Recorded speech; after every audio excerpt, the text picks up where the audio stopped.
Joining me now to weigh in on what to expect for SONA 2025 is Professor Eric De Torres from the Political Science Department of the University of the East. Professor De Torres, finally, nagkita kami sa personal. Okay, normally ba sa inyo, malayo-layo ito, no? Sa iyo iba, anong sentimento ng mga estudyante ron? O dahil malapit-lapit kayo sa Menjola, kaya iba rin ang dynamics? Iba rin ang dynamics, sir. Lalo na, inaantay din ng mga taong bayan, ano ang iuulat. At saka, ang hinahanap natin ngayon, sir, is ano ba talaga yung totoong kondisyon ng ating bansa? So, beyond, of course, siyempre, ibibida yung past accomplishments for the year. Ang pinakamahalaga ditong katanungan, ano ba talagang eksaktong estado ng ating bansa sa pangkasalukuyan? So, ito yung inaabangan natin. Lalo na, wala sanang sugar coating, wala sanang, well, yung katotohanan lang. Especially, yung naranasan natin itong nakalipas na linggo. Kalahati na ng termino. So, magbabarka siya ng, kumbaga, halfway point. Hits and misses, halimbawa, at sinasabi nila yung tatlong nakaraang SONA, mula yung sa pinakauna na nag-set ng agenda supposedly na medyo ambisyoso, pero very short on details. Pero sabi nila, agree ka ba sa ano ng mga observers, Sir Eric, na yung last year niya so far, yung medyo pinakamakapangyarihan niyang ulat? Well, may mga both positive at saka negative. Pero kung titignan natin yung buong mantra nitong itong administrasyon na to ay yung bagong Pilipinas. Pero pag hinimay mo at saka yun nga, yung sa larangan ng akademya, pagka philosophize mo ang bagong Pilipinas, ano ba yung bagong Pilipinas? Kasi pag tinignan natin bagong Pilipinas, dapat more of positive kasi from here to there ka. Pero ang tanong dyan, with all of the things that actually happening in front of us, ano ba yung bagong Pilipinas? Akala ko, inaano kayo ng lumang Pilipinas? Di ba? O yung mas lumang luma pa, baka yun ang hinahanap ninyo. Baka that's what we aspire to. Pero, okay, sa punto de vista ng political scientists, mga professor sa akademya, ano normally ang hinahanap ng political eye ninyo na hindi normally hinahanap ng media at ng ibang mga tao? Well, ako, ang lagi kong sinasabi at pahayag ko ng mga nakalipas na panahon, less politics, more governance. Yan ang para sa akin ang hinahanap ko ngayon. Kasi, yung unang 2 taon, papunta na tayo sa ikatlong midterm ng kanyang termino, medyo, nasugatan siya dahil hindi nanalo yung mga bitbit niyang senador. Tapos ito pa yung ruling ng Supreme Court, beyond politics yung sinasabi ko, ano ba yung nangyayari talaga dun sa governance niya? May gap kasi yung lagi kong sinasabi between what the communication is, ano yung kino-convey na message versus dun sa actual na nangyayari sa ground. Sa ground, tama. I'm sure ipagmamalaki niya yung napasa yung 50 pesos kahit pa paano na across the board.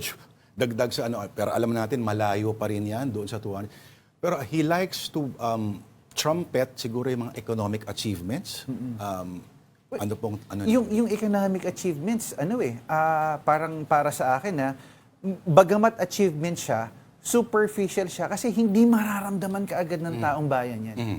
Lalo na, 'di ba, it will take time. Secondly, pag sinabi mong, okay, yung 1%, yung trade-off deal, punta tayo dun sa yung 1% na reduction. Pero bumagal ang inflation rates. Pero at the end of the day, ang tanong natin dyan is, ramdam ba? At ang mga Pilipino kasi, nag-aantay palagi yung mabilis na epekto. Yung immediate effect yung pinag-uusapan natin dito. So, it will take time. And secondly, yung environment natin kasi, Sir Lord, nagbago na. Hindi mo pwedeng sabihin na yung internal challenges within the country is solely the key consideration of his governance. Hindi. May external shocks or external factors that would play in. Good example will be yung dynamics between how US, especially nung nanalo si President Donald Trump, na unilaterally, he's shaking basically the status quo. So, yun, it affects the rest of the world. And the question there is, hindi lang internal but also external. That significantly affects his governance as a whole. At kung yun ba gains, would you ride the wave? Or sabihin mo na, sila kasi. Diba? Pero, okay, Sir Eric, matanong ko lang, Sa tingin mo ba, mas okay ang isang talumpati na nakafocus lang on certain things rather than isang buong hodgepodge na daming checklist na hindi naman sincero? Ako sa akin, baka mas maramdaman ng taong bayan na hindi na ibalandra yung mga nagawa. Ako, tingin ko, mas maganda na simple. Eto tayo, how do we move forward? So, para sa akin, yun yung importante ngayon. How do we move forward? Ano yung mga dapat gawin ng gobyerno, policy-wise, systemic-wise, para mas mapabuti yung ating kalagayan o ating kondisyon ngayon? Hindi ko alam kung may valid itong tanong ko, pero siya raw mismo ang nag-ensayo ng kanyang talumpati at siya raw mismo supposedly ang gusto niya, siya mismo magsusulat daw. Sa tingin mo, may difference kaya ito? We never knew him to be polemical and combative, no? Yeah. Laban sa kanyang mga political enemies. Pero you think a tone of aggression siguro sa mga kailangan niyang, sabihin natin, inkwentrohin ay kinakailangan? Ang tingin ko, ito yung isang aspeto na hinahanap ng taong bayan, yung pagiging, kasi for the longest time, makikita natin siya is very passive. And at the same time, medyo iwas pusoy dun sa mga controversial Correct. issues. Ngayon, na sobrang init, ano ba talaga yung gagawin natin? Yung baha, nandyan. Yung trade deal, nandyan. Yung issue pagdating sa allegations ng ang daming inilagak na budget pero wala namang pinatungan. So, I think the Filipino people is really waiting na yung strictest sense of leadership na kailangan makita natin yung palaban na PBBM. Kasi with all fairness, ang medyo hindi na-highlight dito, siya yung sumasalo ng problema. Correct. Yung mga mapapansin nating mga gabinete, very seldom na tahimik. Medyo nasa likod sila na supposedly dapat Kayo sila humaharap doon. Exactly. Pero sa pagkakataong ito, all eyes ang banat laging sa presidente. And with all fairness, he's absorbing it, but of course, people are actually waiting and people are actually, trying to discern. Baka kung wala pang spokesperson, wala tayong marinig na palag eh. Exactly. Kasi meron kang vice president na humihirit ng, kunin yung ipainom sa mga taga-Malacanang, dalhin sa Malacanang, ipainom sa presidente. Medyo pitik-pitik tayo ngayon. Ito yung tipong pag ihinamon ng suntukan ng isang mayor, hindi a-agree. Kaya walang makukuhang donations for charity. Professor De Torres, ito'y seryosong tanong Sa tingin mo kung nagkatuluyan ng boxing ni General Torre at ni Mayor Baste, ano ang analysis mo? Sino ang mananalo? Mahirap mag-analisa dito kasi parehong 2-0 yung nila. Tsaka South po si General Torre din. So Kaliwete. So hindi natin alam din pero may mga itinatagong the moves din daw si acting Mayor Baste. Pero sa amidst all of this medyo inabangan din talaga ng taong bayan. 'Di ba? So, 'yun, ito yung mga bagay na sinasabi natin na let us keep the eye on the ball na mas mag-focus tayo dun sa problema at hand, mga dapat solusyonan. Ito yung mo naman tayo sa kultura nating Pilipino, ito yung kahit na medyo seryoso, nakakakuha pa rin din tayo ng humor or laughter sa mga bagay-bagay. Pero from a media strategy point of view, wagi na naman si General Torre kung isipin natin, di ba? Or pang ilang pagkakataon na to versus A. Duterte, no? At kung raising funds ang nakuha niya, mukhang yung cachet niya ay hindi lang bilang head ng PNP, kundi mukhang magandang imahin kung tutuusin mo, no? Yung spin maganda kasi kung ako yung sa perspective ni Torre, maganda yung pag-strategize na it's for a cause. So yun, medyo nakadraw sila ng ng first blood doon sa pagkakataong iyon. And yun nga, yung inaabangan na supposedly si acting Mayor Baste, inaabangan na talagang dumating. Pero nung umalis pa lang siya ng Biyernes, medyo it already raised doubt. Yung naghamon, yung hindi pa tumuloy. Yung hindi pa tumuloy. Ano kaya yung biyahe sa Singapore? Pero sabi ng iba na that's how you stand up to a bully. Well, isang perspective yan, isang pananaw yan, At sa mga DDS dyan, okay, Wala po kami kinalaman dyan. Iyan ang sabi lang po ng ibang mga observers. Okay, pero ito ba ay sa tingin mo, no? Alam ko kababawan sa pananaw ng marami, pero posible bang itong part pa rin ng myth-making ito, Professor Eric, eh? May epekto ba ito sa overall mythology ng kanilang pamilya? Tingin ko wala. Ito ano lang, syempre parang feeling ko unfinished business between the two. Lalo na mabigat at personal din ito sa parte ng mga Duterte dahil syempre si General Torre talagang 'di ba, from Pastor Quiboloy Yes. and FPRRD talagang Tinuluyan. tinuluyan, stone cold, all business, Diba? walang kahit na ano. So talagang sundalo. And siyempre sa parte bilang anak, tatay mo 'yon. Masakit at may halong personal 'yan. So tingin ko matter of time magpapang-abot at eventually talagang unfinished business talaga dito sa dalawang kampong ito. Kasi sinasabi ng ama noon, nung hinamon din, ginawa naman ni Trillanes noon, pumunta doon, wala naman, hindi rin nagpakita. Pero anyway, natawa ako doon sa Diwata, hindi ko na-expect yun. Kung kilala nyo kung sino si Diwata, i-google nyo lang at pagtabi niya yung mga larawan. Professor Eric, okay, so far ba sa iyo, para sa iyo, dapat bang pag-usapan ng Pangulo si President Duterte? Tingin ko hindi na. Hindi, ano? Oo, hindi na. Kasi lalo lang itong, divisive as it is, talagang dapat hindi na. Ako sa akin, pagtingin ko moving forward. At tingin ko sa nature din ng ating Pangulo, hindi niya na yan para balikan or pag-usapan. So tingin ko ngayon, in hindsight, yung pwedeng mangyari sa SONA is talagang to report the status, and tingin ko walang kahit na anong bahid ng usaping politika ito.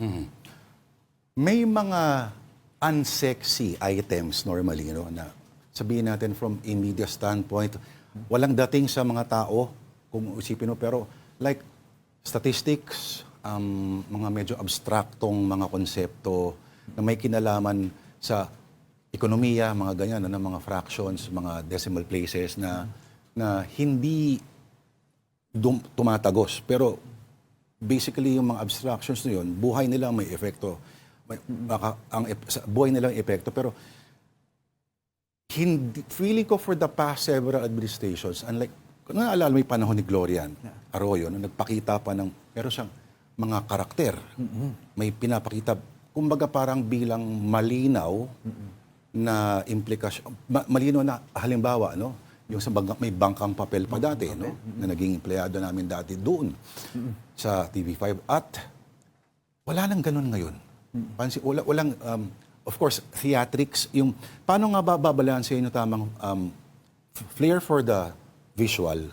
At the same time, yung business, yung deliver the business, yung get the message across. Yun yung tingin kong malaking hamon talaga every administration eh. Pagka bumitaw nga ng data o ng numero, automatic may tagos dapat siya dun sa baba. You can feel it.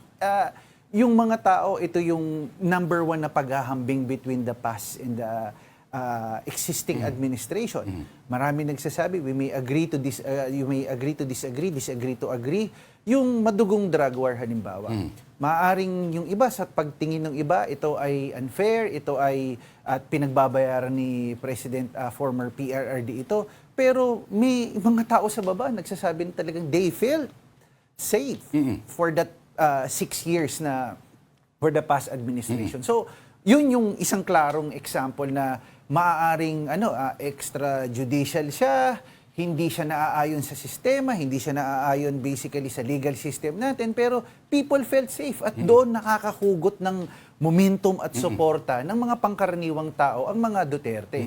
Yun yung malaking hamon ngayon kasi pag ekonomiya yung pinag-uusapan, immediate or tangible yung hinahanap kaagad ng ating mga kababayang Pilipino dyan. Of course, papalakpakan yung pagbaba ng 20 pesos na bigas. I'm sure ibabalandre yan yung mga pagpapasara ng pogo at saka yung mga ibang illegal na mga sugal. Pero at the end of the day, yun nga yung pagtugon sa ekonomiya, lalo na sa gutom na Juan de la Cruz, ang dapat na pagtuunan ng pansin nitong administrasyon na ito. Kasi kung tutusin mo sa mga surveys din, yung self-rated hunger, dumoble raw yung bilang ng mga tao na kinukonsider yung sarili nila na yung gutom, no? At pero yung optics na, okay, yung optics halimbawa ng, meron kang limang PCO secretaries, no? Communications. Ano ba'y sinasabi nito?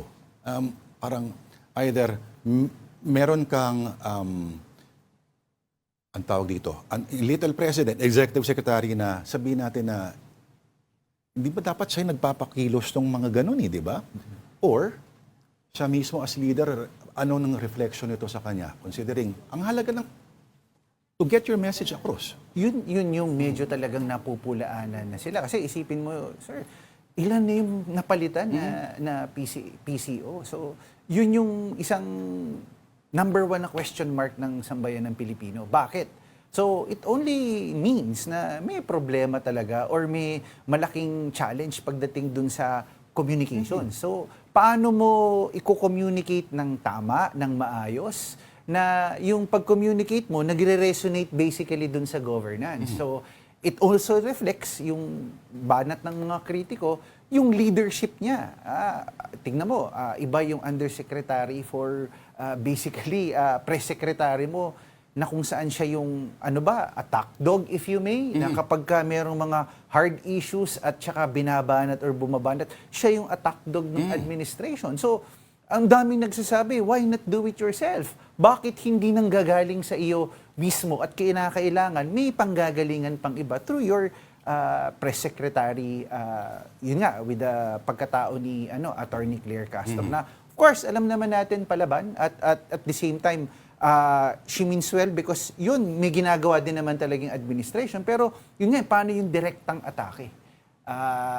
May 3 taon pa tayong natitira, Sir Lord. At people are actually waiting na, would it be within the nature of the president na palaban din or lumaban din? Or baka magbago at hindi sanay na parang ang dating. This is all but artificial because yun na, ano yung patungo or saan i-frame yung kanyang overall leadership for the next 3 years or half of his administration. At in playing it cool, ay minsan ay hindi rin palaging nakakabuti.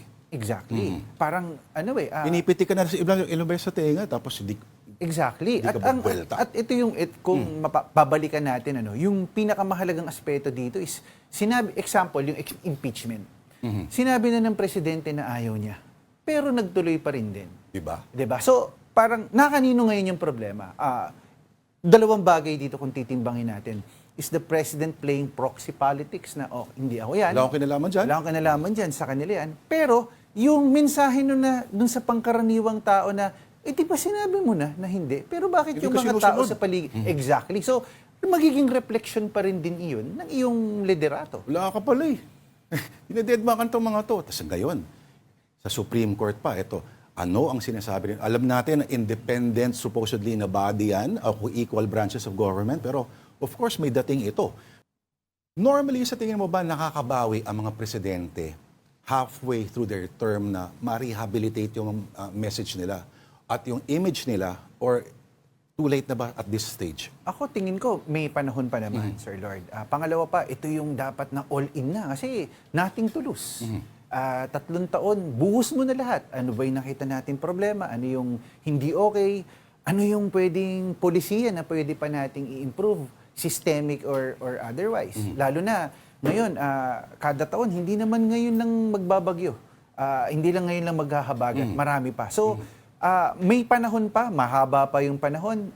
Tingin ko, ibuhos na ng gobyerno, all in. Ako naman, ang tingin ko, mga Pilipino, once you recognize and accept na merong pagkukulang, mapagpatawad ang mga Pilipino.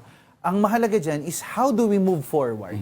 Yun yung tingin kong mahalaga na dapat i-address. At message na i-convey ng ating Pangulo. With, of course, the people. Kasi the Pangulo itself, alam mo yun, parang ayaw niya nga ng kaaway, nanggaling na mismo sa kanya. Pero yung mga, yung mga banat ng mga kritiko, yung mga tao sa paligid mo, kaya mo ba silang kontrolin? O may basbas mo rin din ba yan? So yun yung medyo question mark doon So ano yung susunod mong gagawin na, teka, may sinabi na ako. Sundin nyo to. 'Di ba? So, 'yun, tingin ko may panahon pa and sana itong susunod na itong mamayang i-address niya is tukuyin niya kung ano talaga yung kalagayan ng ating bansa at ano yung susunod na mangyayari sa mga plano ng kanyang natitirang panahon ng kanyang administrasyon. Pero before that, kailangan niya munang purihin yung sarili, yung kanyang governance, yung kanyang mga achievements, yung mga gains, supposedly, di ba? Pero alam naman natin na, of course, bihirang-bihira yung isang SONA na talagang pinakita yung, nagsabi talaga na, hindi yata Sonic kay Erap no, Prof? Yung bangkarote tayo. O parang yun yata ay yung kanyang sa proclamation speech. Sinabi, bangkarote tayo. O sa mga matatanda dyan, baka may nakakaalala po. At, kasi ang kagandahan pag naging honest ka, papatawarin ka ng tao. As opposed to binobola mo lang sila at kita mo na hirap sila. Tsaka from the word itself, SONA, State of the Nation. Ano ang estado ng ating, o kalagayan ng ating bansa? Yun nga So, ito yung kalagayan, ano yung gagawin? Naging formula o naging tradisyon na kasi ng mga nakalipas na presidente is yung pag-highlight ng kanilang mga nagawa o kanilang mga nagampanan. Of course, ito din, Sir Lord, no, kung yung lagi kong binibigyang argumento, byproduct din to ng sistemang pampolitical na meron tayo. Tandaan natin, yung 6 years, napaka-ikli niyan na para magawa mo yung mga reforma na dapat mong gawin. It needs continuity. It needs basically a long period of time para ma-institute mo yung mga nais mo na pagbabago. So ito yung limitasyon ng ating sistemang pampolitical at ang Constitution itself. Maiksing 6 years. So, ikaw ba ay total ang iyong expertise ay electoral reforms, political parties, etc. Sa tingin mo ba mas mag-work sa atin yung may second term? Well, una sa lahat, no, yung magandang pag-usapan dito, itong sistema nating presidential ay isinubo sa atin ng ating matalik na kaibigan na Amerika, ng US. Pero ang kabalintunaan dito, napakaraming kabalintunaan. Una, yung lagi kong sinasabi, saan ka makakita ng presidential system na ang presidente at ang vice president hindi elected in tandem, magkahiwalay. Ikalawa, saan ka makakita ng presidential system na ang senador hindi elected by region or by state, elected at large. At higit sa lahat, multi-party system tayo. So, yun yung mga flaws na na-develop na presidential system na meron tayo. So, maaaring hindi niya sinasagot yung kulturang meron tayo dito sa Pilipinas that doesn't give justification dun sa political culture na meron tayo. Nako, pero mas nakakatakot na tanong yata yan Kasi pag ni-strip out mo lahat ng mga posibleng tugon dyan, ano bang kultura? Ano ba ang Philippine culture? Sino ba ang Pilipino?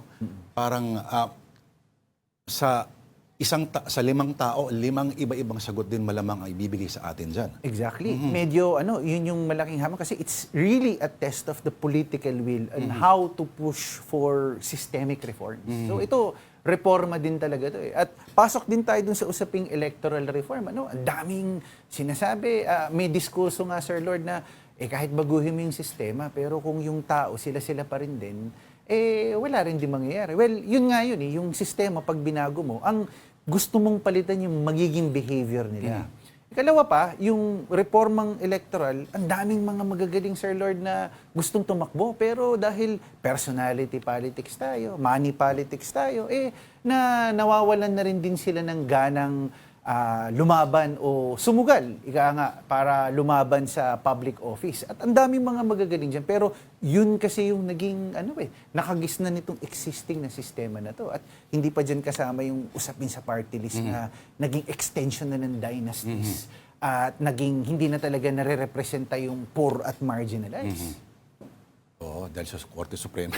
Talagang, kampi talaga ng bayan ng Korte Suprema. Tandaan natin yan. Alam mo yung mga ganyang topic, baka maghanap, may mga nakadisplay doon, Professor Eric, na masarap inumin habang pinag-uusapan yung mga bagay na yan. Pero truly talaga, habang nagsasalita ka kanina, minsan may point yung si Machiavelli, na hindi ka pwede maging super duper all-out nice guy sa mundong ito. Yun nga sabi nga niya, ang tandang-tanda ko dyan sa The Prince, ang prince o ang leader dapat daw amoral. Hindi either moral or immoral, amoral. It's basically doing the hardest thing for the greater, number of For the good of people, the state. the good of the By state. any means By necessary. any means necessary. Pero So, delikado rin yun. napakadelikado. So, yun yung ano ba yung hinahanap natin talaga, yung naramdaman na natin yung very strong executive nung panahon ni FPRRD. Ngayon nakikita natin is a balance, if you may, ng personality and type of leadership ni PBBM. So, yun, ang aantayin natin would be the 2028 na kung ano yung magiging husga ng taong bayan. Ikaw ba'y naniniwala that we always vote opposites? Halimbawa, sa loob ng 6 na taon, we have had so much of strongman, yung siga, parang sabihin natin na bugoy, na pinili natin yung medyo tahimik, yung medyo hindi naghanap ng away. And so on and so forth. Alam mo yun, parang reaction lagi doon sa previous na umupo ang napipili natin. So sa tingin mo ba yung susunod kay PBBM yung mas baragas ba, mas pugilistic, etc.? Ang tingin ko kasi, yung mga Pilipino sa ating kultura pa rin, gusto natin yung underdog. That's one. Number 2, ang pinaka-dangerous ngayon, it's the battle of narratives. Yung naratibo at kung paano yung packaging ng kandidato. Kasi, well, with the advent of social media and various social media platforms, doon na ngayon yung framing. Hindi katulad nung araw na talagang tao-tao, personal, mas nakakausap mo. Ngayon, hindi. Yung media at saka yung social media, well, of course, iset aside na natin yung traditional media, but yung social media itself, ang galing kung paano nila ma-package basically yung mga kandidato. So, ang question dyan is that yung bang paraan ng pag-package dun sa mga kandidato also mean na ito ba talaga sila or there's someone else. There's something else. It's not really their character nor their personality. And they're trying to portray something or someone who's just marketable on the part of the people. So, now more than ever, yung battle of narratives, yung panawagan natin sa taong bayan na, number 1, mas maging critical tayo. Lalo na yung isinusubo sa atin na mga naratibo o ng storya. Kaya kailangan natin ng mga ganitong klaseng programa with the network and everything na pag-usapan mas maging critical kasi nagiging magaling yung pagboto natin kung informed yung ating mga mamamayan. Okay, if it's any indication, itong mas marami raw kabataan, na 60% at least yung electorate, ay mga bata at nakita natin posibleng epekto nito sa resulta with several of the candidates winning, no? Na medyo sabihin natin progresibo o kilalang bilang progresibo ay nakapasok. Pero sa mga gantong pagkakataon kaya magpaparamdam din sila. Anyway, last questions ko sa iyo, Professor Eric De Torres. Sa taong bayan, ano ang dapat natin hanapin sa isang SONA at paano ba dapat natin husgahan? Halfway into his term, ang Pangulo. Ako ulitin ko pa rin din na mahalaga is masabi talaga kung ano yung totoong estado ng ating kalagayan ng ating bansa. Ikalawa, ako iwasan muna ang politika at more governance, less politics, more governance. How do we move forward? How to address things, and we need to have policies that is actually sustainable in long term. 'Di ba? Yun yung hinahanap natin na matapos man ang kanyang administrasyon, ang legasiyang maaari niyang iiwan ay something na sustainable na ma-enjoy ng mga susunod na henerasyon natin bilang isang bansa at bilang mga Pilipino. Over an hour ang speech, kung ano sasabihin siguro, no? Kung ano ang maraming bagay na ibibida, pero ang tutugon lang ng Vice President, sabihin, isang joke lang yan or isang hirit na witty. Tak! Normally, ganun mangyayari, ano? Oo. Ay, nako. Okay, mga gustong mag-aral ng political science po, ano? Professor Eric De Torres, sa UE, meron ho ba kayong mga social media accounts na maaari po nilang i-follow? Opo, pwede po nilang bisitahin yung social media page ng University of the East at ang University of the East Political Science Society. So, sa nais naman pong makipagkaibigan o may mga nais idulog kay Professor Eric De Torres, wag na po. Okay? Okay lang ho ba? O baka may mga bago kang fan sigurado sa araw na ito. Salamat po sa inyong panahon. Salamat sa pagsama sa akin. From the University of the East, the man from Recto, Castambide, and ano pa yung mga nasa likod nun?